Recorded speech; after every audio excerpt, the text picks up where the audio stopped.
Senate approves Presidency's latest external borrowing plan. Central Bank of Nigeria (CBN) assures exporters of unhindered access to dollar earnings. Federal Executive Council approves funds for road projects in Sokoto. Oil prices drop as India's COVID-19 surge dents demand outlook. Plus, prices extend losses into the third day on U.S. stocks build and pandemic fears. This is Business Express, and we're reaching you live from Abuja, Nigeria's capital. I am Leah Katun. Baba Tunde.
The Senate on Wednesday approved taking external loans worth $1.5 billion and 995 million euros from the World Bank in Brazil.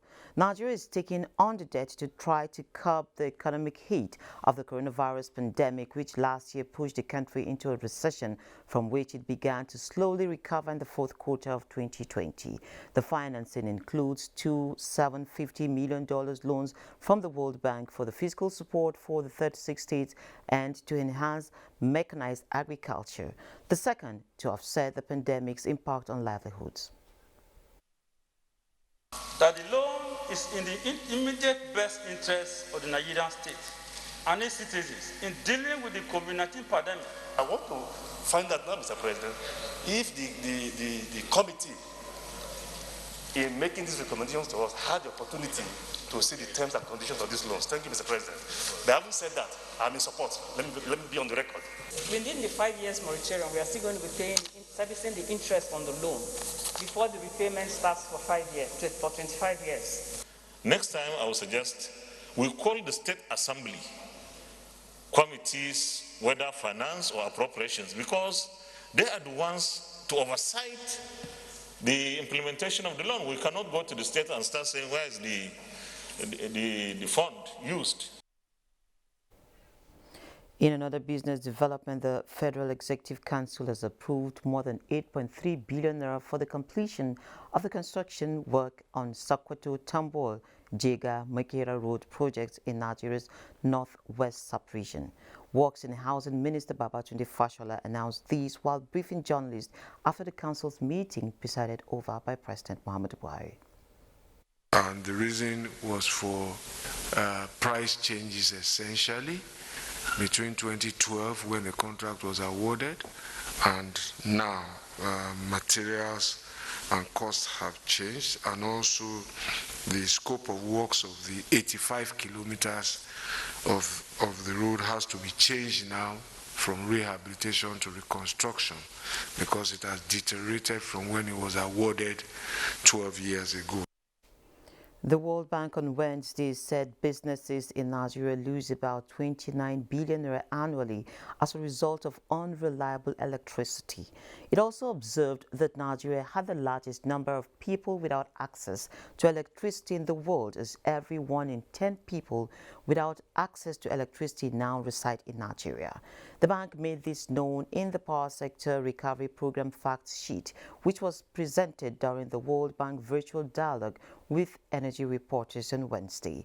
The bank's practice manager, West and Central Africa Energy, Ashish Khanna, said for every 10 naira worth of electricity received by DISCOs, about 2 naira 60 kobo is lost in poor distribution infrastructure and through power theft, and another 340 kobo is not being paid for by customers. The document stated that only 51% of installed capacity was available for generation, as an average Nigerian consumed 4 times less energy than a counterpart in a typical lower middle-income country. And Chairman Senate Committee on Power, Gabriel Suswam, is assuring Nigerians that problems associated with the quality of electricity supply in the country will soon be addressed with a legal framework. This was his promise during an interactive session with members of the Nigerian Gas Association. The capacity we have across our members to see what can we change in the upstream sector, what can we do in midstream, what can we do in the distribution sector, what can we do to help the end customers.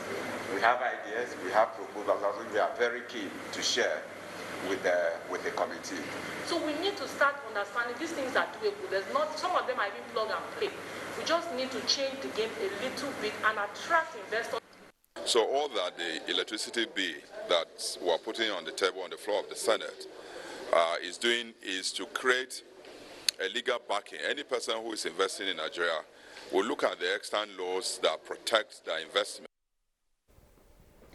Earlier this week, residents of Abuja and some major cities woke up to full queues, and thankfully the queues are gone. But industry players, like we heard on this program yesterday, say it is a temporary relief that needs a permanent solution. The world is transitioning to cleaner energy sources, and Nigeria, with the largest gas reserves on the continent, is not to be left behind. But how feasible is this?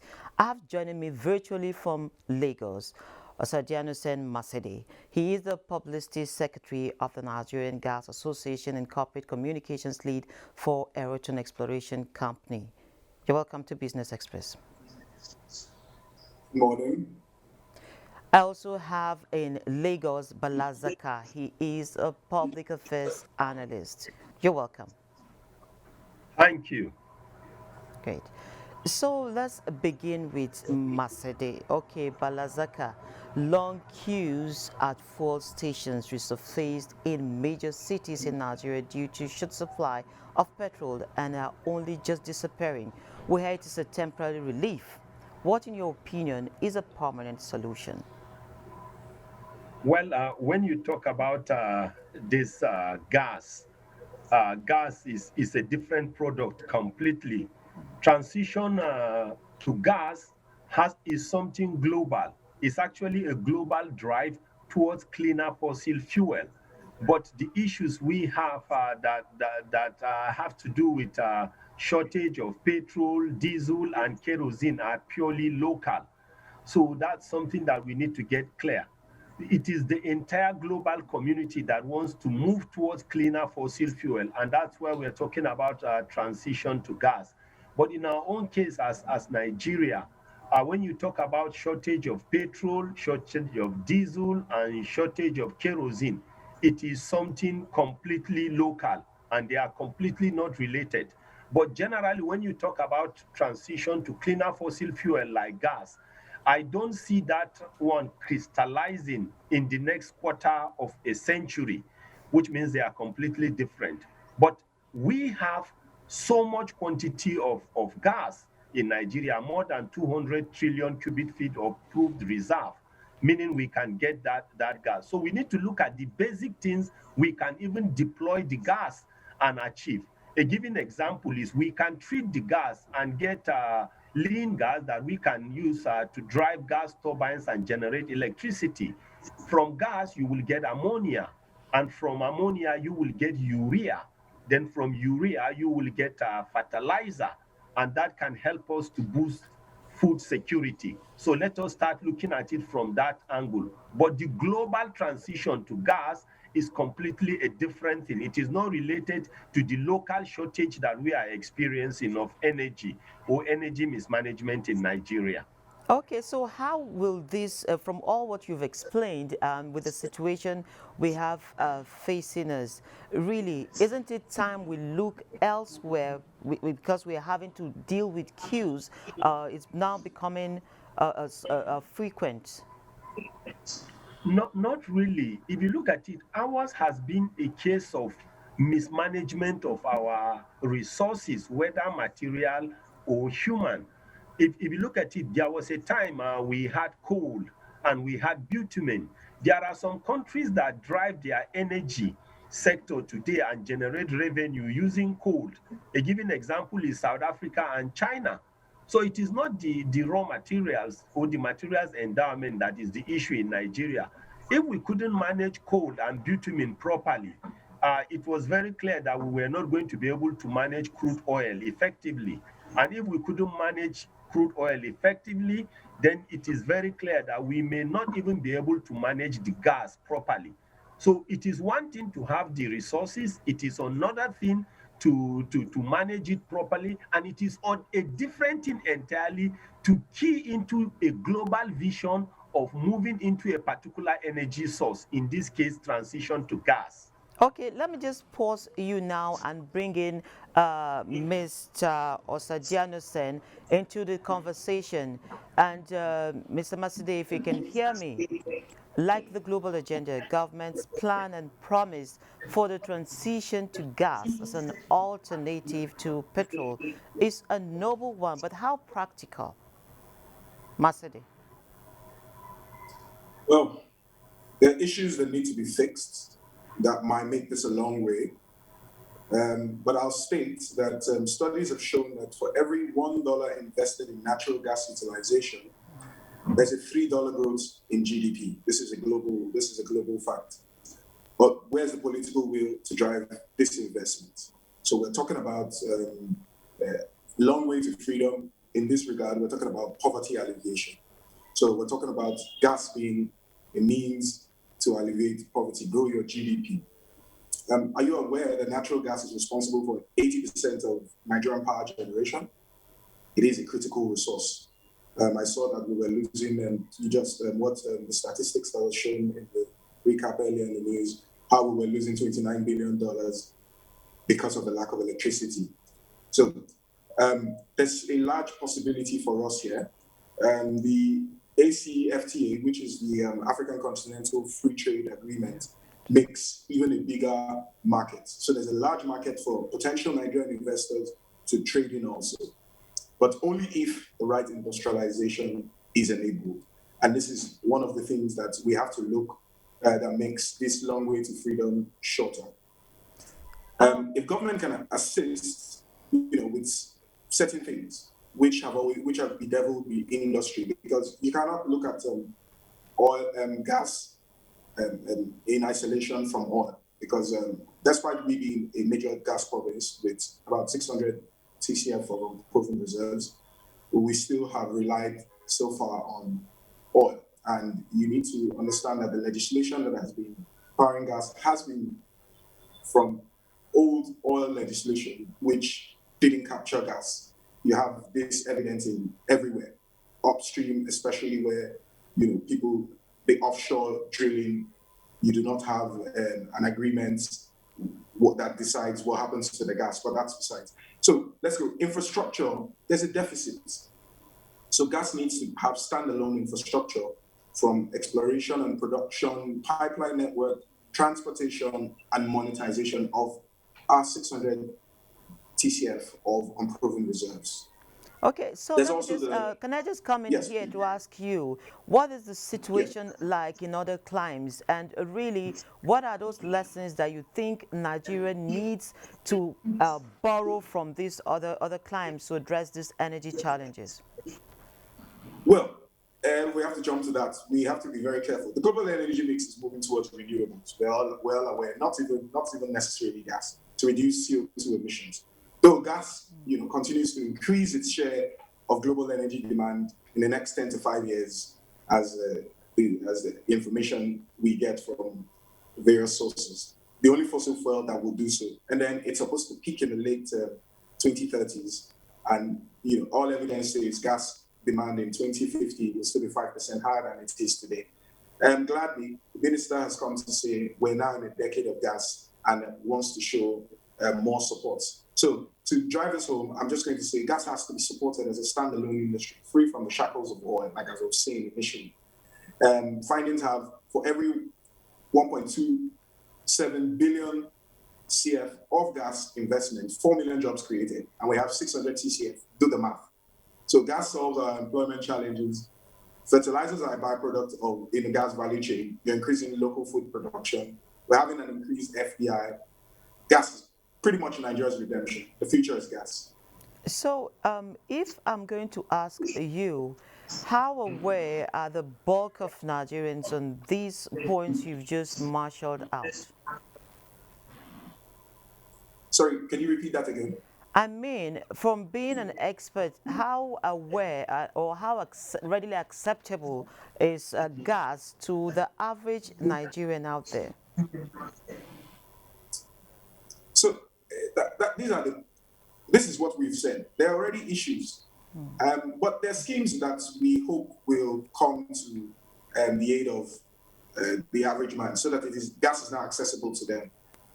For one, I see the minister has pledged support. The federal government has pledged support for the auto gas scheme. So cars will be converted to gas so that it can be utilized. It is a critical resource, but you need to understand that we have a lot of issues that have to be solved before gas can get to the end users. There's an entire value chain, starting from where it is the exploration and production to the terminal where you want to receive gas. So if you've not solved those issues, it will not come. So that's what we're saying. Bring in investment. Government should show support by appropriate legislation that has legal frameworks. All the past legislation seem to be lacking. PIB, which seems to have resolved the issues of legal and fiscal framework, is stalled by the requisite political will. So let, in a sense, the sector be deregulated to a point where it can exist. Willing buyer, willing seller. You need to have these standards where the gas pricing is obeys the affordability principle. This has been touted before, but they all didn't fly. Like we go back and say political will to do it. No, but there's a lot of advocacy going on now, and we hope that this will change. Okay, great. Let me bring in Mr. Balazaka, and I want to sincerely thank you, Mr. Masde. But then I would want to ask Balazaka. He just talked about the whole plan about around gas and making it work for the Nigerian people. But you have always had a different point of view that we cannot eliminate, for instance, the PMS. We cannot totally do away with it. So what are the practical solutions you can proffer? Well, like I told you, I said all these things we're talking about, transition to gas and gas cars, cannot crystallize in the next quarter of a century or the next 30, 40 years. We have to be very frank about it. Even in Nigeria, when you produce the gas, sometimes you produce it in association with oil. So even the gas we produce, we've not been able to use it. Sometimes we re-inject the gas to build pressure so that oil can come up. And the few that we cannot still be able to harness due to lack of infrastructures, we burn them. And the burning is what we call gas flaring. When you talk about gas cars, I can tell you it will never crystallize in the next 40 years. Because look at petrol cars. We've not even been able to manage them properly. And gas is a very, very volatile product. Highly volatile. This is something we need to understand. The kind of companies that are talking about gas for auto gas now, I'm not talking about gas for fertilizer or electricity, gas for auto gas. They are like countries that are already producing automobiles. But in the case of Nigeria, we've not even produced a tire. We've not even produced the spoke of a bicycle. So let us concentrate on the gas that will help us to generate electricity first. Let us concentrate on the gas that we are going to use to be able to get ammonia, urea, and produce fertilizer to feed ourselves. But meanwhile, we should key into the global vision. When it is time to move to auto gas, then we look at the infrastructures, because gas is very, very volatile. A mistake in a gas can get an entire city burnt down completely. These are things that are a bit technical. They are not generally for the masses or citizens, but they need to be discussed at technical level. But we just have to key in and gradually take advantage of what we can use gas for today: electricity and food sufficiency in agriculture through the production of urea, ammonia, and fertilizer. Okay, I must sincerely thank you, Mr. Balazaka, Public Affairs Analyst who joined in from Lagos. Thank you. Thank you for coming on the program. I want to also thank Osa Janus Masade, who also joined in from Lagos. He is the Publicity Secretary of the Nigerian Gas Association. Thank you very much. Thank you. And so we're moving on. With the rollout of vaccines and the gradual opening of economies across the globe, Nigerian business owners recount their experiences as they thrive to survive. Details in our Surviving COVID-19 segment. Surviving COVID-19 series is brought to you in partnership with the Central Bank of Nigeria. Meet Rebecca Agway, a graduate of International Relations, Political Economy, Globalization, and Development at master's level. He had no job. I have the skills. I've done well at university, exceedingly well at university, and there's nothing. So I sat down and I remembered what it was that I loved as a child. Then she decided to go to yet another school. Luckily enough, I wrote a book called How a Congress of Baboons Made a General. And from the sale of that book, I was able to get enough money to go to fashion school. Just as she got out of school, COVID-19 came in. But with mentoring and determination to thrive beyond the pandemic, the idea of not just having a fashion brand, but also an institution or an institute was born. With a lot of people in the fashion business, Rebecca decided on value addition by spicing her trade with beauty artistry, photography, illustration, and event management, which she achieved through partnership. There are too many of us and too few job openings, so we have to start empowering ourselves. While looking to expand someday, Rebecca shares her secret for staying afloat in the pandemic.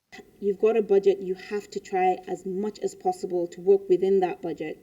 And then what we also do is that it's not everything within business. It's all about networking and forming synergies and partnerships. So sometimes the services that you're rendering to somebody or the service that someone is rendering to you is not necessarily cash-based. It could be favor-based. We've had a lot of referrals from starting off with friends and family members, and it has actually started to expand and grow beyond just that small core of people that we started with. What you're wearing? Yes. Is it part of your product? Yes, it is.